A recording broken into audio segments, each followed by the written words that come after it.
Tod mun pla Thai fish cakes. Ingredients: 1 pound cod fillets, or other white fish. 3 tablespoons coconut milk. 2½ tablespoons fish sauce. 1½ teaspoons chili powder. ½ teaspoon ground cumin.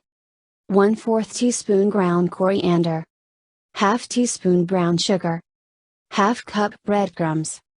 6 whole makrut lime leaves, cut into thin strips, or ½ teaspoon grated lime zest. 2 green onions, thinly sliced.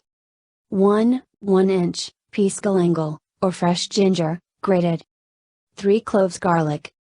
1 red chili pepper, minced, or 1/8 to 1/4 teaspoon dried crushed red pepper. 1 to 2 tablespoons peanut oil, for frying. Directions: rinsed fish and pat dry thoroughly. Cut into chunks and place in food processor or large chopper. In a small bowl or measuring cup, combine the coconut milk, fish sauce, chili powder, cumin, coriander, and brown sugar. Stir with a fork to combine, then pour into the processor over the fish. Add ½ cup breadcrumbs, makrut lime leaf strips, green onion, galangal or ginger, garlic, and chili pepper. Pulse to combine. You should be able to pick this mixture up in your hand and form it into cakes. If you find it too wet, add more breadcrumbs and pulse again until you get a good consistency. Much of this will depend on the fish you're using and how much moisture it contains.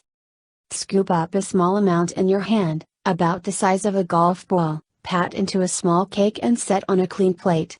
Note that traditional Thai fish cakes are small and not too thick, about 2 inches in diameter and 3/4 to 1 inch thick. It helps to rinse your hands every so often with cool water to prevent the mixture from sticking. Set the plate of cakes in the refrigerator for 10 minutes to firm up. Meanwhile, pour oil into a small frying pan or wok, at least 1 inch deep, and prepare your garnishes. Heat oil. When hot enough, a breadcrumb should sizzle and cook immediately when dropped in. Gently set cakes in oil. Fry 30 seconds to 1 minute before turning, gently lifting cakes from the bottom of the pan. Fry until golden brown and drain on paper towel. Serve immediately with cucumber and Thai sweet chili sauce on the side for dipping. Top with fresh cilantro and serve with lime wedges that should be squeezed over just before eating.